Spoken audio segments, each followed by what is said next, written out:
Saan na kayo? Eh, date muna. Ay, biglang kumain. Ano nangyari? Saan niligo?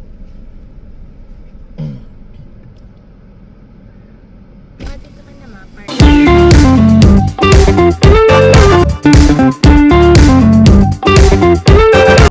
Ayan, hello po mga kalingap and welcome back po sa ating YouTube channel. Shoutout po sa inyong lahat. Isang mapagpalang araw po at for today's video po ay hinihintay po natin si Kalingap Jomar dahil sabi po niya is pupuntahan niya daw ako at may bibigay daw po siya. Di ko alam kung para sa akin ba or para kay Yuris. Di ko masyado maalala. Pero may dadalhin daw po siya and hinihintay ko po siya ngayon. So ayan po, habang naghihintay po tayo. Ayan po guys, may nahuli po tayo dito. Yung mag-agum guys, oh. Ayan, magkasama po. May dinala po sa atin. Ayan, grabe oh. Kakakilig talaga guys. Ibang level na CCTV na naman to. Ayan oh. Grabe oh.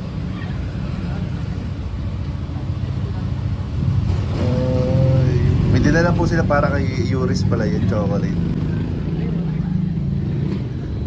Okay, magbaba lang. Uy, ingat kayo. Saan na kayo? Saan na kayo? Eh, date muna. Bye-bye. Eh, grabe naman yun. Ayan o. Kitang-kita nyo ba yun? Grabe. Yan ang legit check. Legit check. Nakita nyo nandiyan si Coffee. So, ayan.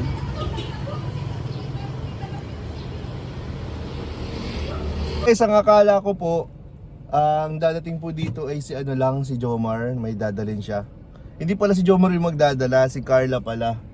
So, nakakagulat po. Hindi ko ini-expect na dalawa silang pupunta dito. So, andito pala kami sa sa tapat po ng opisina po nila nila Ilex. Dito na rin ako nag-aabang sa kay Ilex pag nag-out. So dito na rin sila dumaan. Nakakatuwa po. Ang saya talagang pagmasdan po ng Jomcar. Ayan. Oy, check po natin kung ano yung dinala niya. Dinala ni Carla. Si Carla kasi nagbigay eh. Si Carla nag-abot. So ito. Uy! My favorite. Ay, hindi ito. Mga chocolate guys. Mga chocolate. Ayan. May chocolate po para kay Yuris. Hindi ko na makuha. Ayan. Chocolate po para kay Yuris. Kaso hindi pa naman mahilig dito si Yuris kasi baby pa. Hindi pa namin masyado pinapakain ng mga sobrang tatamis. So, paano to? Mukhang mukhang sa Mamit Daddy mapupunta ito, Tita Rosemary Rapa. Ayan Salamat Thank you po. Ayan, isa to sa mga favorite chocolates ko, Kinder Bueno. Ayan, ito meron pa dito. Ayan. Grabe Salamat Tita Rosemary Rapa. Ayan sa napaka-thoughtful po ninyo. Alala niyo po si Yuris. And at nga guys, natanong ko rin sila kanina, pagkadating nila, sabi ko, akala ko si Jomar lang ang dadating. Pero tinanong ko sila, saan kayo galing? Sabi ni Carla, dun daw sa bahay nila. O ibig sabihin, galing sila dun sa pinapagawa po nilang bahay, yung magkatabi. So everyday guys, so mga nagtatanong kung palagi ba silang magkasama or tawag dito, hindi ba sila nagkikita. Everyday po sila magkasama guys. Everyday sila nagche-check ng mga ng update sa mga pabahay, doon sa pabahay po nila. So palagi po silang magkasama guys. Palagi silang nagdi-date. So wala kayong masasabi na dito. Kaya para sa mga bashers diyan, sana magbago na kayo, wag na kayong manira ng buhay. Sana ang isipin nyo na lang is yung sarili ninyong buhay, yung yung pamilya ninyo, mga anak nyo, at kung ayos ba sila. Yun na lang ang tutukan po ninyo. Huwag na kayong manira ng buhay. Huwag kayong makialam ng buhay ng may buhay. Ano po? So ayan po, maraming salamat po sa inyong panonood. And nakakatuwa po kasi nakita na naman natin yung Mag-Agum guys. Maraming salamat po. Thank you so much. So ayan guys, kasalukuyan po nating binubuntutan, sinusundan ang Mag-Agum sa kanilang date. May dumiko guys. Kasama pala tayo dito. Ayan. Dumiko, so tayo isusunod lamang. Kasi may gusto daw silang tambayan. So tayo ay susunod lang po sa kanila. Kasi ang alam ko po uuwi sila sa kinabukasan Uuwi yata sa Tarong tapos sa Naga. Kaya magka-quality time muna po sila ngayon.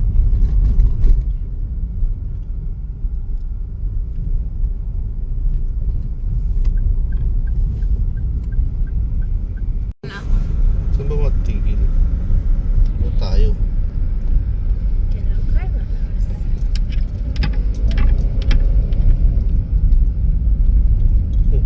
Saan tayo pupunta? Kailan Carla? Bakit? Ay, biglang Ano nangyari? Saan niliko? Dito ka na ma-park. Ano ba? Dito na lang?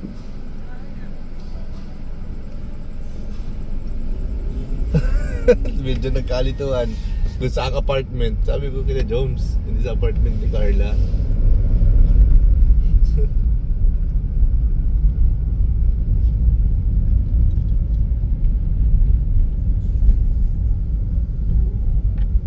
Bakit kasi tayo nauna? No? So, ayan. Nakapit na tayo sa sa location natin kung saan magkakaroon po ng stopover. Bira, may stopover. Pinapalipat po nila tayo doon sa sasakyan po nila, sa sasakyan ng Mag-Agum.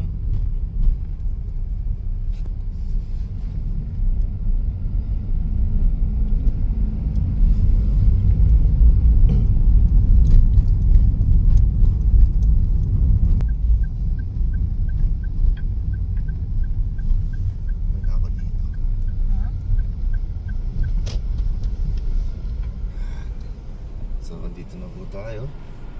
At lilipat po tayo ng sasakyan. Ayan. Let's go.